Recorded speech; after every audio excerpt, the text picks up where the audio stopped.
From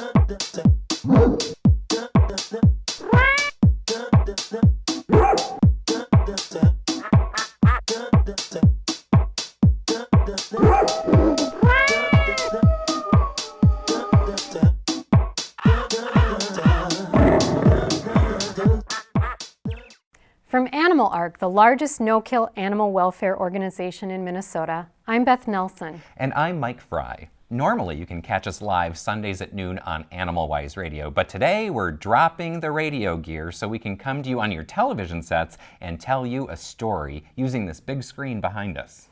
It's a story of betrayal. It's a story of villains and heroes and redemption. Hey, where have I heard that before? I wonder. Oh, that's right. I read it in this book, Redemption, the Myth of Pet Overpopulation and the No-Kill Revolution in America. In his book, Nathan pulls back the covers and shows what's happening in animal shelters across the country. The very places we expect to be safe havens for companion animals in need are not. Instead, they're killing nearly 5 million healthy dogs and cats every year. So the question is, can we do better? Of course we can. How did we get here, and what can we do about it? That's what we're going to talk about. So grab your companion animals, snuggle up to your TV, and stick with us.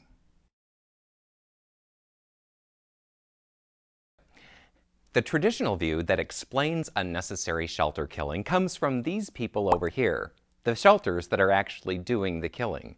They like to blame these people over here, the people who own dogs and cats. They say that they're breeding too many and that they're not adopting enough animals from shelters, and that there's nothing that they can do therefore but to adopt a few and kill the rest. But as we're going to find out, that's not the whole picture. So how do we find ourselves here? 125 years after the first animal welfare organization was founded, shelters are no longer a safe haven for companion animals in need. Henry Bergh founded the American Society for Prevention of Cruelty Towards Animals. He started this organization after a profound experience that he had while traveling in Russia. At the time, animals were used primarily for hauling things, people, trains, loads, cartloads of goods, and he saw a horse being severely beaten in the streets of Russia. He decided in that moment to step out of his carriage and tell the man to stop. And the man stopped. Inspired by this moment, he traveled back to the United States and decided to change things in his own country. In founding the ASPCA, he determined that companion animals and working animals in his city would be safe. When Henry Bergh founded the ASPCA, the city of New York had an employee that they called the Pound Master. Their job, in part, was to round up stray dogs and cats.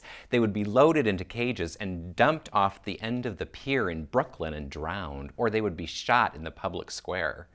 And of course, that was not acceptable to the ASPCA, whose job it was to advocate and protect those animals. So the ASPCA was constantly dogging the Pound Master. So Henry Bergh's work inspired people in other communities across the country. They wanted to start their own societies for the prevention of cruelty to animals. And so the idea of compassion spread. In New York, the city was so impressed by the work that Henry Bergh was doing that they said, "How about you come work for us?" Henry Bergh said, "No way." Henry Bergh believed that the two organizations served two completely different functions. On the one hand, there was the animal controller Pound Master, whose job it was to protect people from animals. The ASPCA was there to protect animals from people, and Henry Bergh didn't think those two conflicting interests could live together very well. So he refused their offers of money to take over the job of Pound Master. For Henry Bergh, the ASPCA was his passion, and something he feared would lose its focus when he passed away. And indeed, it did. Within just a few weeks of Henry Bergh's passing, the ASPCA signed its contract with the City of New York to become the Pound Master. The two missions, protecting people from animals and protecting animals from people, indeed came together. The conflict of interests began. Inspired by the ASPCA's contract with the City of New York and enticed by municipal contracts in their cities, hundreds of humane societies and ASPCAs across the country followed the example set by the ASPCA in New York. And the entire world of animal welfare changed. When animal shelters took over the job of killing dogs and cats for the municipalities, they did so by justifying it. They said that they could kill those dogs and cats more humanely than their municipalities. But it's important to note that animal shelters haven't always been humane in the way they handled their dogs and cats. This is a story that appeared in City Pages in 2001 titled Out of Gas. It uncovers the Humane Society in the Twin Cities using a gas chamber to en masse kill dogs and cats. Now, the gas chamber had been outlawed in many cities at that time because it was widely regarded to be horribly inhumane, but they were still using it here in as late as 2001. So what did the humane organizations accomplish when they took on the disposal of all of these dogs and cats? Well, the public didn't have to see it anymore. The humane organizations pushed it to the back room because they didn't want to be associated in the public eye as doing that messy job. Not all animal shelters have gone out of their way to hide the killing of dogs and cats. Some of them put it right in your face. Here's a photograph taken at the intake area at an animal shelter. On the board, they list how many animals have come in, how many animals that have been adopted or placed, and how many animals that have been euthanized or killed. Some shelters take it even one step further. This video, which was produced by Roxy Video Productions in conjunction with a shelter in Nevada, tells the heart-wrenching story. I would have lost myself quite a bit in drinking while I was euthanizing. Sometimes I was the one who drew up the euthanasia list. So I would have to walk up and down every row, check everyone's paperwork, and I would have to look at them and say, I don't think you can get adopted. Yeah. I don't think you're going to make it. So I'm going to have to put you on the list. And I think that drawing up the list was probably a little bit harder than euthanasia because you're God. You are making that choice of who gets euthanized. And there's an old Johnny Cash song, and he says, in the song, he says, there's a man coming around taking names, and he decides who to free and who to blame. And you all won't be treated the same when the man comes around. But when you had a room full of 192 dogs that were happy and jumping around, you knew that there were some that you had to put on that list because their time was up. You're committing murder. You're killing things. That emotional drain that you feel every time you pull up that blue liquid and put it in a vial and know that you're going to stick it in a cat's heart so that they just die instantaneous. And I don't know about you, but the ones that would get me were, they would be purring. Mm-hmm. Yep. They just making muffins, yeah. Oh yes, yeah, they just purr and purr and purr like you are just the best thing. And then you kill them. And then you kill them. After you've euthanized these 60 or 70 animals in one day, they're spread out on the floor in front of the crematory. And I used to walk out and I used to think, oh my God, it's a Holocaust. Yeah. And they would put the cremator up and you'd see the burned bodies and you'd be throwing more in, and then you'd have to scrape the ashes out when they were dead, or when they finished burning, you'd scrape the ashes out and then just dump them out in the trash. And the whole process is horrendous. While some animal shelters were working really hard to uncover the issue of unnecessary shelter killing, some other shelters decided that they would take a slightly different approach. They decided to cover it up.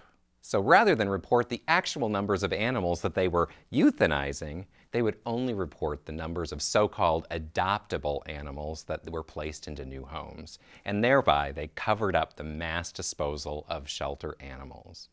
And the wealthiest animal shelters in the United States got even wealthier. In 1977, the founders of Animal Ark decided they needed to do something completely different. They knew that killing dogs and cats was no solution to the so-called pet overpopulation problem. Though they had no money, no endowment, no staff, no animal shelter, they did have a lot going for them because they had vision, passion, and a lot of tenacity. And they went on to found Animal Ark as the first no-kill animal shelter in Minnesota. About the same time, in San Francisco, a hero rode into town. Richard Avanzino took the helm as the leader of the San Francisco SPCA and started openly asking the question, how are we doing business here? Described as a bloodbath, Richard Avanzino wanted to take the organization in a new direction. They severed the contract with the city to be the pound master and instead focused their resources on education, outreach, and high-volume spay and neuter. And in just a few short years, the city of San Francisco became the safest city for animals in the United States. By 1994, they stopped the killing of healthy dogs and cats in animal shelters or animal control centers. You'd think that this would be fantastic news and that other shelters across the country would be calling up the SPCA and saying, how did you do it? But that didn't happen. Instead, animal shelters sat back and said, it couldn't be possible. It couldn't be really happening. It's all smoke and mirrors. They must be doing the killing in the middle of the night. They're switching numbers around. Another group of animal shelters said, well, it probably is possible, but only in San Francisco. There's so many gay people there. And you know how good those gay people are to their pets. Let alone it's a rich urban area. It could never happen anywhere else. So it was time for a new hero. Nathan Winograd, who had worked as the operations director at the San Francisco SPCA, loaded up his family, drove to Ithaca, New York to take over the helm of the open admission shelter in this small rural community. Within 2 years of implementing the programs that they had implemented in San Francisco, the community reached no-kill goals. And of course, the naysayers came out in force. The very same people who said that no-kill could only happen in San Francisco because it was a wealthy urban center now said it could only happen in Ithaca, New York because it's a small rural community. But Nathan did it again and again and again. And in cities like Charlottesville, Virginia, Nathan brought his knowledge and experience to the table, helping these communities achieve no-kill. Nathan says, all communities are uniform. They face the same problems, but if they implement the programs that I call the no-kill equation, they will achieve success. So the natural question then becomes, why aren't all shelters doing this? I mean, it's not rocket science. The no-kill equation is a series of 10 simple programs that they can implement that will guarantee life-saving initiatives. So what goes into this equation? 10 things sounds like a lot. So boiling it down to some general ideas, the first is that we need to do high-volume, low-cost spay and neuter for pets. We need to make our animal shelters friendlier places for people to come and visit and socialize with the animals so they'll want to bring one home. We need to do a better job of being stewards of the animals in our care by dealing with some of the behavioral issues and the medical issues that they come to us with. And we also need to let the community know that it's a community issue and we need your help. Which leads me to ask the question of all those naysaying animal shelters, how could they possibly expect to get the community on board to help with these life-saving initiatives if they're busy saying it's too hard, it's too difficult, or it's impossible? In other words, the naysaying animal shelters have been able to create a self-fulfilling prophecy and perpetuate the killing. Despite the naysayers, we've still made progress, in part due to groups like Best Friends Animal Society, who have nationally worked to educate communities on how to do a better job of sheltering our companion animals. Over the past 20 years, we've gone from killing 15 million dogs and cats to now about 5 million per year. That sounds like great progress, but it certainly shows there's still a lot of work to be done. And in some communities, like here in Minnesota, the progress hasn't been so great. We're still killing about the same number of animals in Minnesota that we were killing 20 or 30 years ago.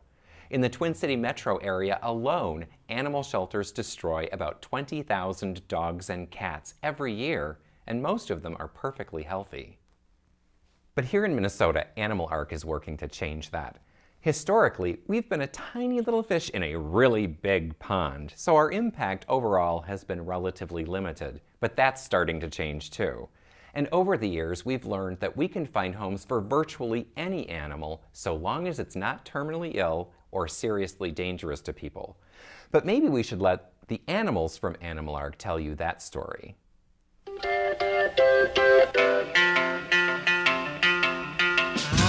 Love was only true in fairy tales, and for someone else, but not for me.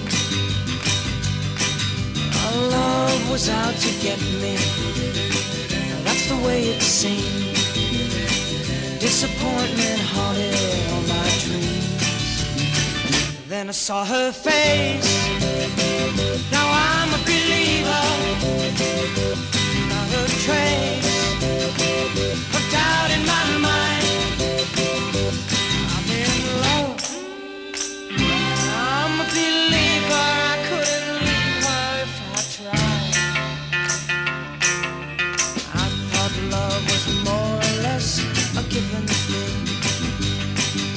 Seems the more I gave, the less I got. What's the use in trying? All you get is pain. When I needed sunshine, I got rain. Oh, then I saw her face.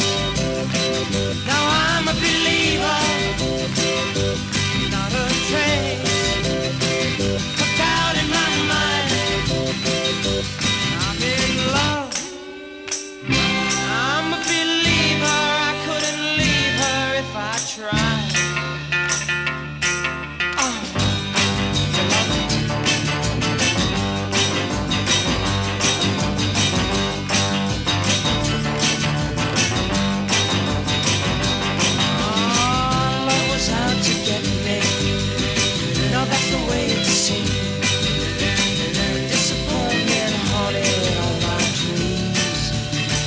Then I saw her face. Now I'm a believer. Not a trace of doubt in my mind. I'm in love. I'm a believer. I couldn't leave her if I tried. Yes, I saw her face. Now I'm a believer. I'm not a trace of doubt in my mind. Said I'm a believer, Said I'm a believer, I'm a believer. I'm a believer, So animals like this inspire us at Animal Ark to be on a mission. We want Minnesota to become a no-kill state. We're doing this by implementing the programs that Nathan Winograd outlines in his book. We're implementing the no-kill equation. We also have brought together a coalition of like-minded animal welfare groups to implement those programs as well and to bring the message out to the community. So what can you do to help? First, make sure that the organizations that you support are part of the solution. Don't give money to the naysayers that say this can't be done, or it's impossible, or it's just too much work. Also, make sure that your pets are spayed and neutered so that you're not adding to the problem. And if you're looking for a new pet, check out an animal shelter or rescue group. Saving a life rather than creating a new one is always a good idea. And if you want more information, visit the Animal Ark website at animalarkshelter.org. There's a host of other things that you can do to become part of this solution. So we hope that the information we've shared with you today inspires you as it's inspired us to be better stewards of the companion animals in our own community. Nathan Winograd, in his book, Redemption, The Myth of Pet Overpopulation and the No-Kill Revolution in America, says, He believes that a no-kill nation is not only possible, but it's inevitable. And the more we work on these issues, the more we believe that that's true. But we can't do it without you. We need your support. So please visit us online at animalarkshelter.org and find out more about how you can get involved. And thanks for watching.